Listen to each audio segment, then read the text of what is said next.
ya una complicación que era la reluxación y hoy vamos a hablar de la otra complicación que es la necrosis vascular secundaria al tratamiento de la displasia de la cadera en desarrollo, principalmente hablar de sus causas, la clasificación, el tratamiento y las secuelas. Los objetivos.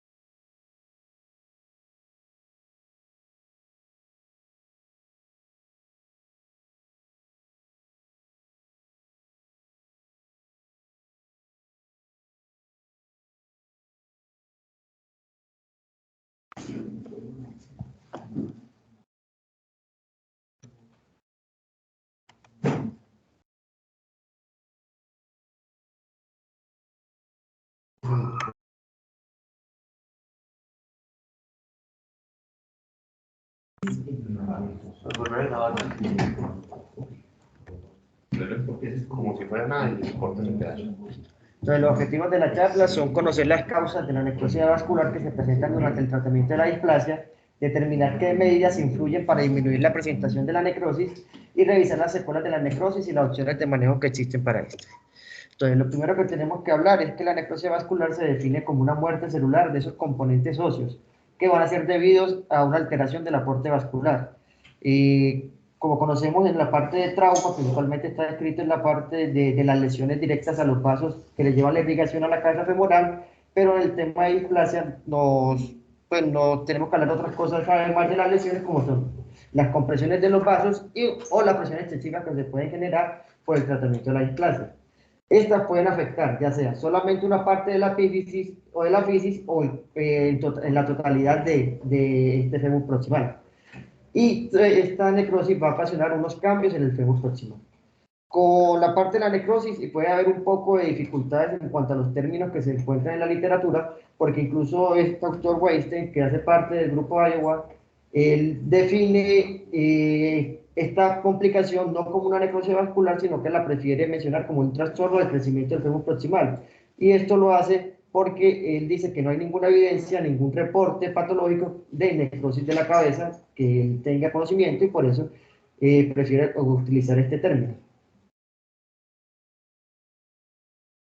Los reportes de necrosis vascular en la literatura mundial, casi todos los artículos mencionan una presentación de 0 hasta un 73%. Y esta variabilidad de heterogeneidad la vemos en cuanto a las definiciones que se dan a la necrosis vascular en el manejo de estos pacientes y en los cambios en el manejo y conocimiento de las medidas que debemos hacer para el manejo de la displasia con la disminución de esta necrosis. Aquí resalto el término de iatrogenia, porque en el desarrollo y en la historia natural de la enfermedad de la displasia no se presenta la necrosis vascular y esa se va a presentar debido al manejo que nosotros hacemos de esta patología. Incluso vemos que artículos muy viejos, incluso desde el 74, ya hacían referencia a este término como la parte de la lesión vascular y ocasionada de manera iatrogénica. Esta patología se encuentra asociada en su desarrollo y en sus plazos más largos, asociada a dolor y limitación funcional, y se define como la complicación más seria del manejo de la displasia. Y esta patología es muy importante para el indicador de los resultados del tratamiento de la displasia, y esto va a hacernos a nosotros decir si el paciente tuvo una buena evolución o tuvo una mala evolución. Entonces, importante conocer la parte de la irrigación de la cabeza femoral. Sabemos que en esta parte que va a estar dada principalmente por arterias que se van a venir desde la parte metafisiaria y extracapsular y van a ir luego entrar al cuello y van a generar esa irrigación, principalmente dados por las arterias medial y lateral circunfleja de la parte de la femoral, siendo más importante la medial. Y lo otro es la relación que tiene esta con las estructuras que se encuentran cercanas a la zona por donde transcurren las arterias, ya que debido al manejo que hacemos en la displasia podemos generar algo de compresión sobre ellas dependiendo de los grados de abducción o los grados de flexión que le generemos a la cadera en esos momentos. Aquí por lo menos vemos cómo se encuentran en relación con el músculo iliosoar y debido a ciertos cambios que podamos hacer en cuanto a su movilización y a la postura que generemos en la parte de la colocación del yeso, podemos hacer que se compriman estas arterias y esto haga que se disminuya el aporte sanguíneo y pueda generar esos cambios en la fémur proximal. Entonces, en cuanto a esta patología, debemos hacernos la interrogante, la pregunta de cuándo debo sospecharla. Y esto es algo que está muy descrito en la literatura en cuanto a la clasificación. Bueno, la escriben como la clasificación de Salter, pero en realidad son como unos criterios para definir cuándo debo sospechar yo la presencia de una necrosis vascular. Principalmente Salter describe la presencia de 5 características que nos hacen sospechar que el paciente esté cursando con esta patología y son que en el manejo de un paciente, que yo le haga de una reducción por displasia que le haga un paciente, que en ese seguimiento de un año yo no encuentre que se haya osificado el núcleo femoral. 2, que si el paciente tenía núcleo epifisiario, yo vea que en ese año el paciente no ha tenido un aumento del tamaño de este. 3, que ese cuello femoral comience a aumentar de tamaño en relación al contralateral en un año después de la reducción. 4, que se den algunos cambios en cuanto a el aumento de la densidad ósea en la parte del fémur proximal. Y 5, cuando hablan ya de las deformidades residuales que se observan en el fémur proximal. Aquí principalmente describe lo que son la coxa valga, la coxa vara y el cuello corto. Principalmente son los cambios que se describen. Aquí vemos ejemplos de radiografías en cuanto a los pacientes que tenían aumento de ese cuello femoral, cambios sobre la epífisis femoral, que se podían observar también como algo de fragmentación sobre ellos.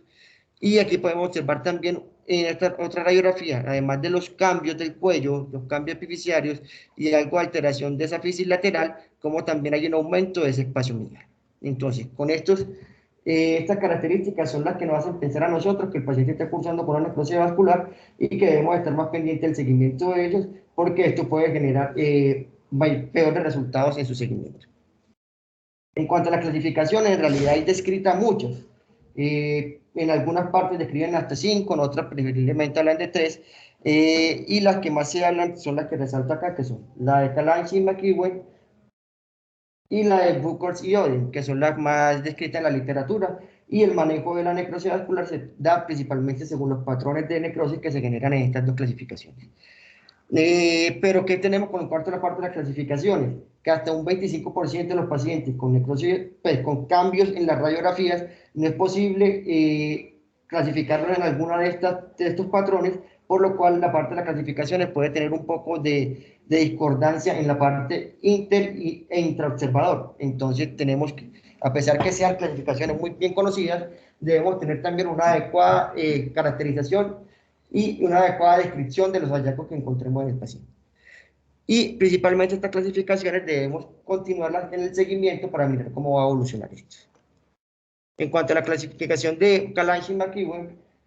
principalmente son 4 grados y esto va a ser según la alteración que se presente, ya sea en la fisis femoral solamente o cuando ya hay afectación de lo que son la fisis en su parte lateral, central o medial. Entonces tenemos una tipo 1 en la cual la afectación se da principalmente solo en la cabeza femoral y se dice que esta va a tener un desarrollo adecuado con el seguimiento del paciente sin generar ningún tipo de secuela.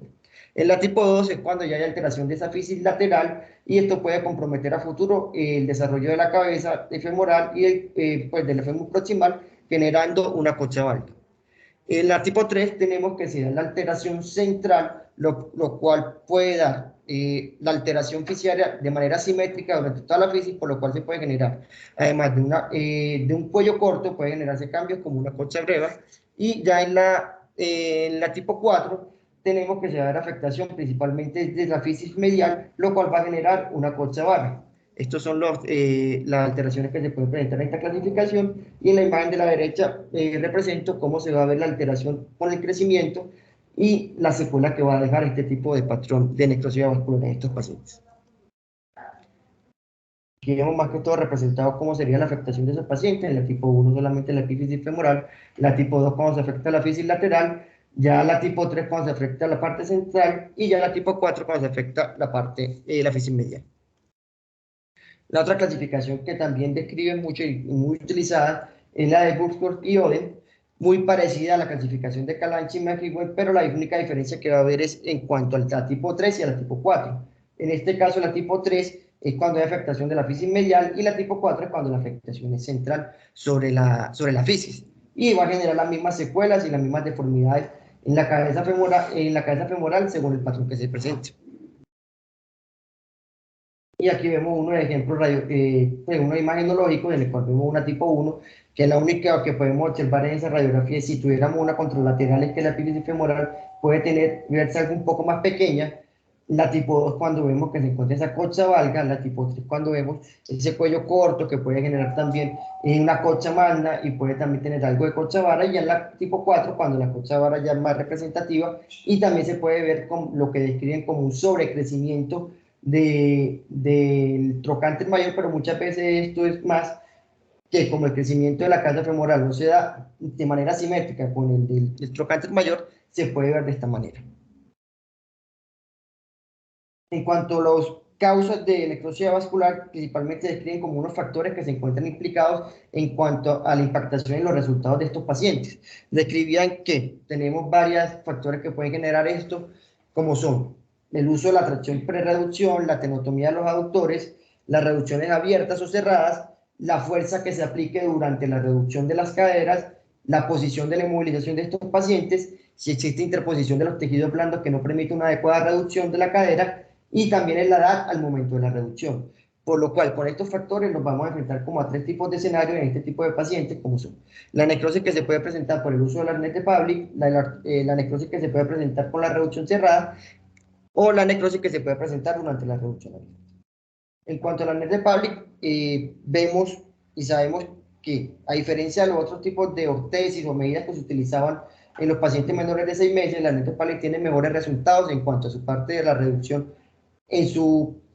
tasa de éxito en las reducciones cerradas y también la disminución de la necrosis vascular. Y esto está principalmente dado por los cambios que se dan en la posición de la cadera durante su reducción. Sabemos que el arnés de Pavlik debe tener una flexión de 100 grados aproximadamente y la aducción siempre ser menor de 60 grados. Si tenemos un paciente que estamos en manejo con un arnés de Pavlik y la cadera no se reduce, tenemos hasta 3 veces, no se reduce en esas 3 semanas, tenemos que se puede presentar la necrosis vascular hasta en un 27%, por lo cual si tenemos un paciente que le vamos a hacer un manejo con un arnés de Pavlik, debemos tener un adecuado seguimiento, porque si no vamos a generarle, son más complicaciones, más que tasas de éxito en estos pacientes. Y es importante con este arnés es que también se documentó que la necrosis también se puede presentar en la cadera sana, y eso ya lo veíamos de antes en el manejo con las inmovilizaciones, con lo cual sabemos que cuando le generamos grados extremos de abducción y de flexión para mantener reducciones, podemos generarle daño tanto a la cadera enferma como a la cadera sana. En cuanto a la reducción cerrada, lo que principalmente describen es ese término como una fuerza excesiva que realizamos en estos pacientes, y también a los múltiples intentos que realizamos de reducción cerrada y con la fuerza excesiva sobre la cadera, lo cual va a generar daños sobre la cabeza femoral y sobre la epífisis y la fisis. Y se sabe que se aumenta el riesgo de necrosis cuando hay abducciones mayores de 60 grados y también cuando hay rotaciones internas extremas, por lo cual conocemos que hay unas zonas de seguridad para poder tener la inmovilización de estos pacientes y que sea seguro tanto para la reducción de la cadera como para el desarrollo de esta cabeza femoral. Esa zona segura principalmente es la que tenemos entre el paciente que se reduce la cadera con una abducción menor de 60 grados, pero que esa abducción no permita que se luche la cadera. Esa es la zona segura de nuestros pacientes. En cuanto a la presión excesiva de esa cabeza femoral, hay estudios desde hace muchos años, incluso aquí vemos este estudio del doctor Cueta del año 61, en el cual hablaba que esa presión excesiva sobre la cabeza femoral y sobre cualquier epífisis iba a generar daño en su irrigación, y eso iba a traer secuelas en el futuro. Por lo cual, importante, anteriormente se escribía como que para hacer una reducción cerrada yo debería valerme de todas las medidas posibles para poder mantener esa cabeza en su sitio. Incluso no importa si yo le generaba una fuerza excesiva, porque al final esto iba a remodelar y todo ese tejido interpuesto iba a tener ciertos cambios y iba a mantener mi cadera reducida. Pero ¿qué sucedía con esto? Que la necrosis vascular también se aumentaba. Por lo cual, esa definición, ese término que usamos como no importa cómo reduzcamos la cadera, lo importante es que esté centrada, puede tener complicaciones en un futuro en estos pacientes. En cuanto a los cambios en la posición que manejábamos estos pacientes, se han visto que estos mejoraron los resultados. Anteriormente se utilizaba mucho lo que era la posición de Lorenz, en la cual él escribía flexiones de 90 y abducción de 90 grados, que era la posición que deberíamos mantener en estos pacientes. Pero Tonis, incluso en un artículo, comenzaba a describir el riesgo de necrosis vascular que se podía presentar dependiendo del grado de abducción que existía. Si teníamos abducciones de 30 a 45 grados, la necrosis se iba a presentar ahorita en un 2,5%. Si tenía abducciones de 46 a 50%, a 50 grados, se iba a presentar un 5%, y ya cada vez que íbamos subiendo se iba presentando mayor necrosis. Como vemos, incluso cuando son mayor de 60 grados la abducción, se puede presentar hasta en un 16%, por lo cual se hizo un cambio en la posición que deberíamos tener en la reducción de estos pacientes, y se recomienda en la posición humana, en la cual si debemos tener una flexión de 90 grados, pero las abducciones siempre tienen que ser menores de 60 grados.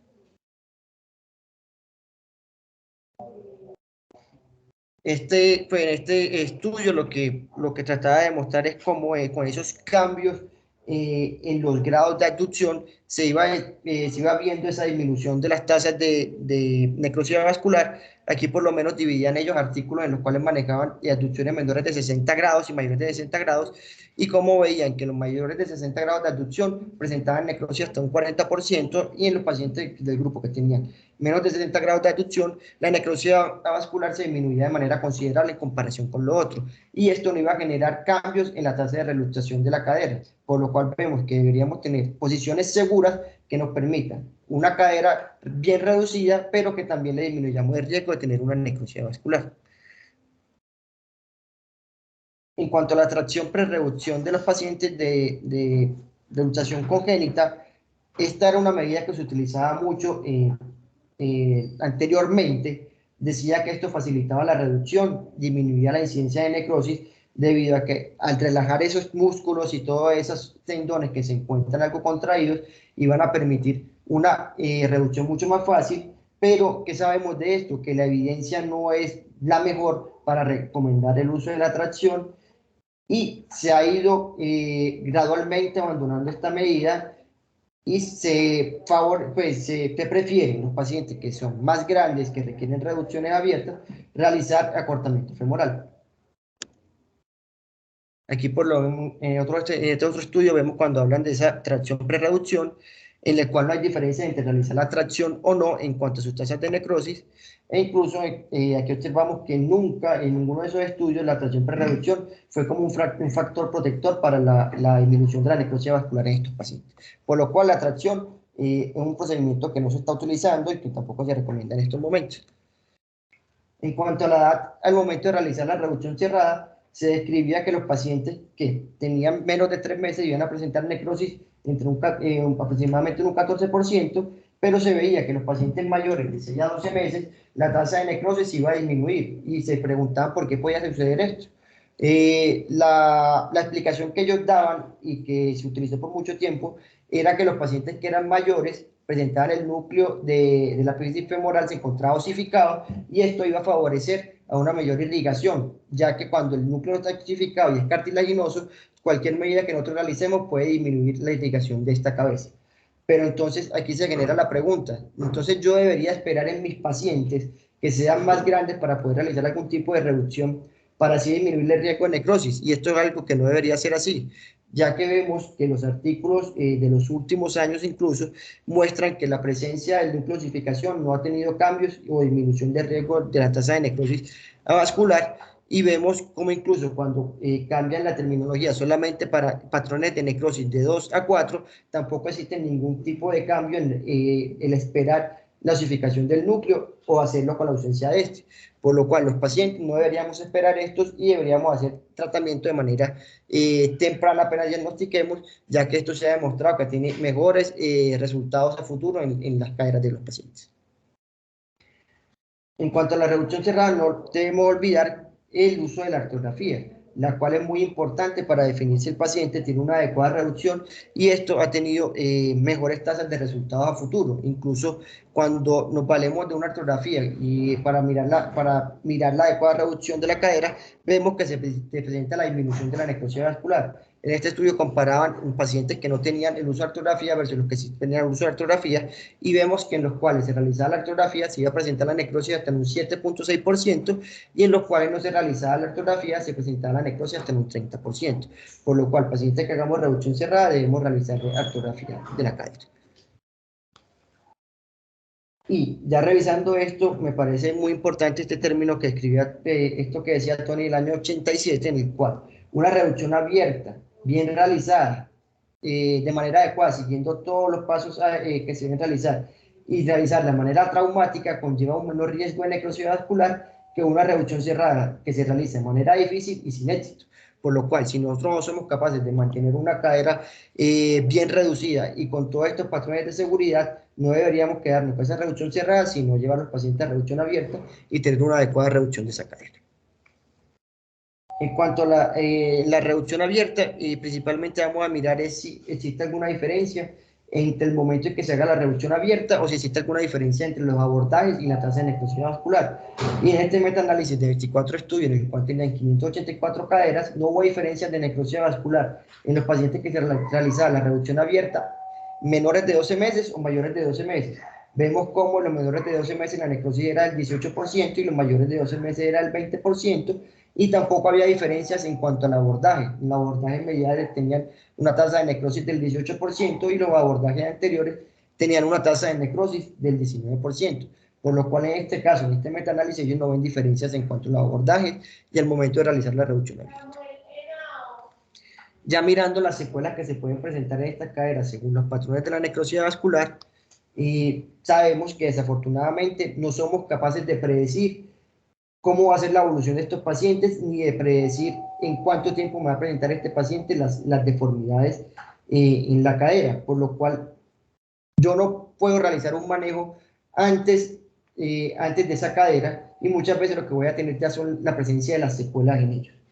La alteración del crecimiento de esa epífisis femoral, ya sea que se presente una concha vara, una concha valga o una concha magna, puede causar una deformidad tardía que va a conllevar a una subluxación progresiva durante el crecimiento de la cadera, y que esta necrosis puede llevar a una cadera que es incongruente y puede generar una artrosis secundaria. Por lo cual, el objetivo del tratamiento en estos pacientes, cuando se presenta la cadera, es optimizar la biomecánica de la cadera para poder que el paciente tenga una cadera funcional y no dolorosa. En cuanto a los patrones que se pueden presentar y el manejo que deberíamos realizar, en cuanto a la tipo 1, que es la que solamente se presenta el compromiso de esa cabeza femoral, lo que se describe en la literatura es realizar observación. Aquí vemos un ejemplo de cómo una cadera en el cual no tenía una adecuada osificación de ese núcleo, vemos cómo no realizó ningún tipo de manejo, sino que solamente se observó, y al final observamos que tiene una cadera congruente sin ningún tipo de hallazgo de displasia, ningún tipo de hallazgo de artrosis. Pero entonces nos hacemos la pregunta si todas esas tipo 1 en realidad son así de buenas para el desarrollo de la cadera y no va a generar ningún tipo de alteración en estos pacientes. Y vemos que en estas caderas describían como unos ciertos cambios en cuanto a los ángulos que se miden para mirar el desarrollo acetabular, y estos ángulos entre el grupo control y los grupos que presentaban el patrón tipo 1 no eran muy diferentes, y la cantidad de grados era en realidad muy baja la diferencia entre ellos. Aquí resalto principalmente el ángulo centro-borde, en el cual ellos veían que al final del seguimiento, el ángulo centro-borde del grupo control era de 29 grados y el del grupo de necrosis vascular era de 24 grados. Esta fue la única diferencia que se encontró en cuanto a las mediciones de los ángulos y el desarrollo acetabular. Pero ellos, como en el momento de su discusión y su conclusión final, a pesar que en una tabla no mostraron los resultados cómo fueron, sí describen que todos los pacientes, según la definición que ellos dieron de excelentes resultados, se presentaban en ambos grupos. Ellos que definían como excelentes resultados, pacientes que no presentaban ni cojera, ningún tipo de limitación funcional y que no generaban dolor. Por lo cual vemos con este estudio que todos los pacientes tipo 1 en realidad van a tener una buena evolución, y el manejo que deberíamos realizar con esto es una observación de estos pacientes. En cuanto al tipo 2, que es cuando se da el cierre fisario lateral, vemos que el patrón más común que se presenta en estos pacientes, que puede en los pacientes con necrosis, que se puede dar hasta un 25%, puede ser difícil de identificar en las etapas tempranas, e incluso las secuelas y las deformidades se van a hacer evidentes en los pacientes mayores de 12 años. La principal deformidad es la concha valga, y esta concha valga, si persiste y se hace mayor, puede generar problemas en cuanto al cubrimiento femoral y al desarrollo acetabular, por lo cual estos pacientes debemos seguirlos para determinar cuándo van a requerir algún tipo de manejo, ya sea en la parte del fémur o en la parte acetabular o de ambas. Aquí en este artículo lo que trataban de demostrar era cómo eran los resultados funcionales de estos pacientes que presentaban un patrón tipo 2 y veían cómo en los pacientes que tenían una necrosis tipo 2 eran mucho menores los pacientes que tenían una clasificación de Severin de 1 o 2 en comparación con los que tenían clasificaciones de 3 a 5. Esto comparado con los pacientes que no tenían este tipo de necrosis vascular. Por lo cual, los pacientes tipo 2, si vemos en tu evolución que requieren algún tipo de manejo, debemos realizarlo, ya que en el futuro entonces vamos a tener complicaciones en ellos y vamos a tener malos resultados. Y dentro de los manejos que tenemos en estos pacientes, describían, cuando yo identificaba esa concha valga, es que yo puedo realizar un crecimiento guiado de esa parte medial de esa cabeza femoral a través de estos tornillos. Como había comentado, esta deformidad se puede presentar aproximadamente a los 12 años, por lo cual hay que tener pendiente cuánto le falta de crecimiento al paciente para definir si este tipo de manejo se me va a servir para el manejo de la deformidad residual de ellos. En cuanto a la tipo 3, ya se presenta menos que la tipo 2. En este caso describen que puede presentarse hasta un 14 o un 30%, y la principal característica es ese daño central sobre la fisis y sobre la epífisis, lo cual da un compromiso del crecimiento del cuello de manera asimétrica. Su principal deformidad es esa concha vara y esa concha magna que se puede presentar, y si no se tiene un adecuado seguimiento y un adecuado manejo, puede generar discapacidad de longitud y una artrosis en el futuro. En cuanto a la historia natural de estos pacientes, los pacientes que tenían una luxación de cadera tonis 4 iban a tener 3 veces mayor riesgo de presentar necrosis vascular del tipo 3, y los pacientes con tipo 3, sus resultados funcionales a futuro en la madurez iban a ser peores. Este estudio describía que hasta un 90% iban a presentar grados de clasificación de Severin de 3 o 4, lo cual hablaba de una cadera que no tenía los mejores resultados. Y de estos pacientes, el 32% terminaron en una prótesis total de cadera de forma pues, temprana, con una edad promedio de estos pacientes a 39 años. Aquí observamos por lo menos un ejemplo de cómo se da esa evolución de esa cadera que no se realizó ningún tipo de manejo, y cómo un paciente a los 6 meses que tenía una cadera luxada que se le realizó un manejo, cómo esa cabeza femoral fue presentando deformidades y secuelas, y al final, 45 años después de la reducción, cómo se genera esa artrosis tan severa que tiene este paciente, con malos resultados funcionales y dolor. En cuanto a la tipo 3, describen varias formas de tratar este tipo de deformidades. Principalmente están descritas las que son el alargamiento del cuello femoral, y una de las técnicas que describen es la de Mosker, en la cual lo que hay que hacer son 3 osteotomías en esa cadera para poder tener una diáfisis que está más lateralizada, poderle darle mayor longitud a la cadera y tener un trocánter mayor que no está tan ascendido, lo cual va a mejorarme lo que son la movilidad de la cadera, y me va a disminuir esa alteración biomecánica, por lo cual yo le voy a mejorar la marcha de este paciente. Aquí observamos por lo menos esa radiografía de cómo un paciente con esa concha magna, con esa concha breva, cómo realizan el procedimiento, y cómo, a pesar que todavía existe deformidad en la cabeza, vemos que una cabeza que está